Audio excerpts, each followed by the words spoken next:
Which industries are growing, what areas are contracting, and how to make Metro Detroit an even smarter investment. We'll talk about a new report card on our region. And is it time to close the book on the EAA? Today is Sunday, December 13th, 2015, and this is Flashpoint. Hi, welcome to Flashpoint. Good to have you with us this morning. It was a very loud week on a couple of fronts. Yes, certainly Donald Trump once again seemed to control the national discourse. This time it was a plan to keep Muslims from entering the United States, even if they already happen to be American citizens. Didn't seem to matter that it's completely unconstitutional. It was debated all week as if it was a ballot referendum. And in Trumpian fashion, his supporters are that much more committed to him, his detractors that much more repulsed by him. It also got awfully loud as Detroit marked the one-year anniversary of its emergence from bankruptcy, which was our topic last Sunday here. Wednesday night, Wayne State tried to host a conversation on what the financial and legal worlds consider a kind of miracle story of surviving Chapter 9. But the real world that showed up for the conversation shouted the whole thing down. It was finally canceled as the governor, the mayor, and the judge just had to give up and go home. Now that came one night after an angry crowd booed and hissed as Eastern Michigan University decided not to bail out of the controversial Education Achievement Authority. The EAA has been a porcupine from the start. Does it have near enough to show for itself, especially in light of 3 indictments that came down on Thursday against people connected with the EAA? We're going to talk about that this morning. Also, a new report out on the Detroit region. Are we ready for the future? It's all this morning on Flashpoint.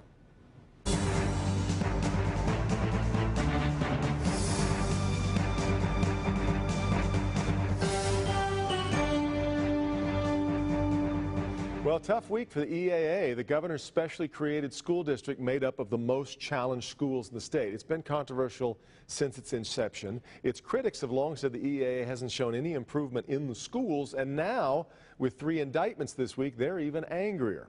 Joining me today, among them, one of those critics, Lamar Lemmons, a member of the elected Detroit School Board, which some, I guess, would describe as a school board in exile these days. Reggie Turner is here, a frequent guest of Flashpoint, former state school board member and now an attorney who does work for the EAA, and columnist Bankole Thompson with the Detroit News. Thank you all very much for being here. Lamar, let me start with you.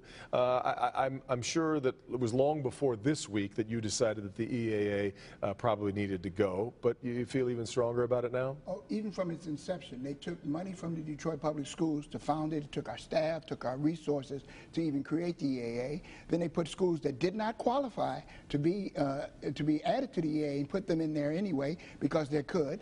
The president of the EAA board was the person who was the emergency manager for the Detroit Public Schools. So he signed a contract with himself, talking about conflict of interest. And then he loaned money from Detroit Public Schools to the EAA when they were insolvent. Now, these were all schools that were performing very, very badly. To do nothing, some would say, would be its own kind of malpractice, its own kind of neglect. Was it well-intentioned at the outset? No, not, because the same people who ran the EAA ran the Detroit Public Schools. Governor Snyder's Detroit Public Schools, Governor Snyder's EAA. So he's just playing musical chairs. He just moved one institution from the other. There was nothing that he could not create in the EAA that he couldn't have created in the Detroit Public Schools. Well, so it was a shell game from the onset. We'll try not to bleed between the two. They're two separate issues here, Reggie, what's going on in DPS and the EAA. But on the EAA, have you not given up on it yet after this? It's been a fair amount of time now without much success to show. Well, it's important to understand why the EAA was created.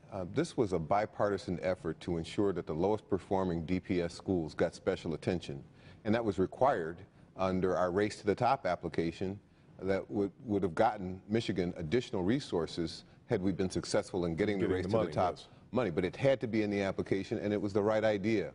These schools had been perennially failing the children of Detroit. So the lowest performing schools went into the EAA. They didn't cherry pick the best schools. Now, there were some good buildings that went along with the EAA, but those were coincidentally very poor performing schools that had newer buildings. So the EAA was set up without adequate funding initially, but those problems were ultimately resolved.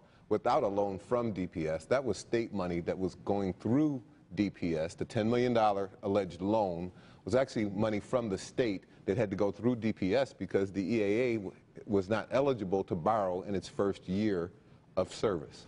Now, these indictments that come down, and again, these are only indictments. Nobody's been convicted yet. But the indictments that came down on Thursday, while these aren't indictments on the EAA, they are of behavior that was happening within the EAA against individuals connected to it. Does that, clearly it hurts your cause, right? Well, it's very unfortunate. What's important to note is that the EAA uncovered this wrongdoing through an internal investigation and turned it over to the police department, cooperated with the police department, which has led to these indictments. I don't think anybody would suggest that there has never been any wrongdoing at DPS or any other school district in the state of Michigan for that matter. Occasionally people do wrong. The question is, are they found? Are they turned over to the police? Are they prosecuted, and are they convicted? And here it appears that that process is underway. Bankole, what's your take on it? You've watched this from the start and written a lot about it. What's your take? Well, look, when a public body like the EAA has lost the public confidence, I think we need to redefine what the EAA was. And I think from the very onset, the EAA was beset with problems.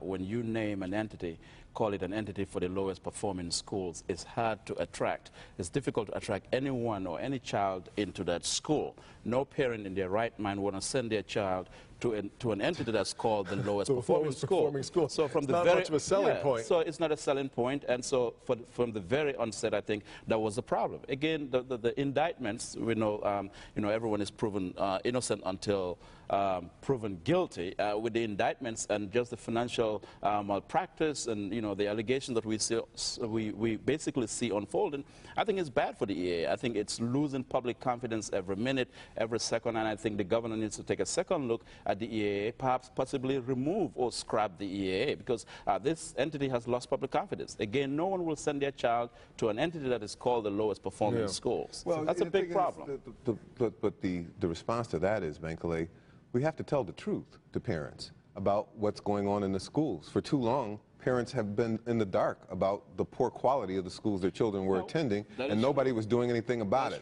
So we need to be transparent with parents about what's happening with education in Detroit. And we need to stop spending so much time arguing over structure or whether some individual did something wrong at this place or that place, and figure out what we need to do in the classroom in order to improve the quality of education. We're talking about tax dollars. I mean, these are thousands of dollars being siphoned here. And that's why I want to talk about what those dollars should be doing. At the core of public organization is public integrity. Let me address two things. First of all, I want to address this point. When the Detroit Public Schools act as a conduit to send money to the competing school district, when one entity is acting as a conduit. Competing a fair way to think Yes, of it? because they went out and sent out. If you live in the community, you live in Detroit, they went out and solicited students into the EAA. They didn't just work on the students that they had. They went out actively campaigning and spent a significant amount of money, of taxpayers' money, trying to recruit students into the EAA. And when one entity is acts as a conduit for another, that's called money laundering. By definition, that's money laundering. Well, I don't know. I mean, I'm not an expert in money laundering. I can't affirm that. But let me say this. But let me say this. And I understand his passion, but let me say this. I think in the largest scheme of things, the EAA debate, I think we cannot abdicate DPS of its inability to educate our kids. I think that's a fact. Right. I mean, in fact, Lamar, there are some who have been upset from the get-go over the governor reaching his hand at, just as John Engel, I mean, on and on. There's this resistance to bypassing local control.